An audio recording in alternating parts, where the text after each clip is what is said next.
nikaingia mjini, lakini mjini sasa sikuwa mtaani Msoma, nilikuja Dar es Salaam. Kufika Dar es Salaam, ndugu wa mama nao ambao ni wajomba, nikasema watanipokea, wakanibambika kesi ya kubaka. Ya, wakanitengenezea tukio ya kesi ya kubaka.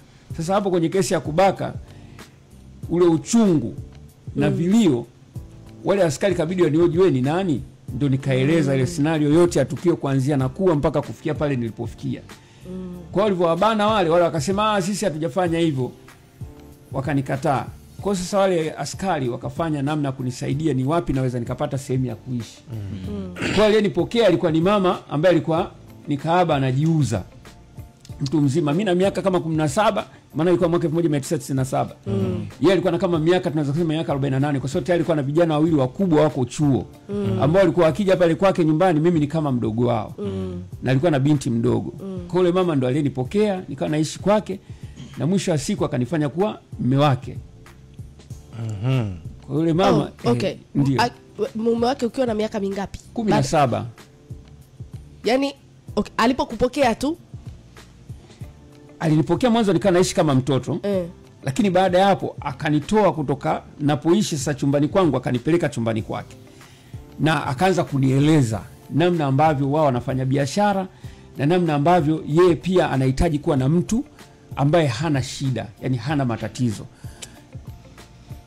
Inaweza ikawa ni ngumu kuelewa, lakini wao yani kuna vitu viwili tofauti.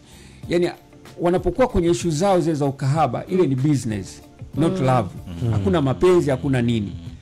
Kwa hiyo chochote kinachofanyika kule hakimtoshelezi hisia zake. Na mimi alinieleza kwamba alikuwa anatamani sana kunipata mtu kama mimi ambaye anaamini kabisa niko clear, sina shida. Na alitumia ile nafasi ya kwamba unajua mimi ni kama mtoto wa mitaani, maana sina mbele sina nyuma. Kila kitu namtegemea yeye. Kipindi hicho alikuwa anaitwa Mashuga Mami. Kwa alikuwa akinipa kila kitu. Kwa namna gani ambavyo ningeweza kumkwepa ilikuwa ni ngumu.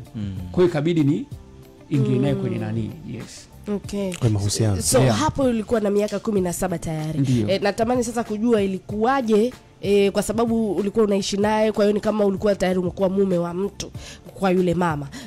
Ndani lakini nje watu walikuwa na nje watu wanaona ni mtoto wa nyumba hili. Yes. Okay.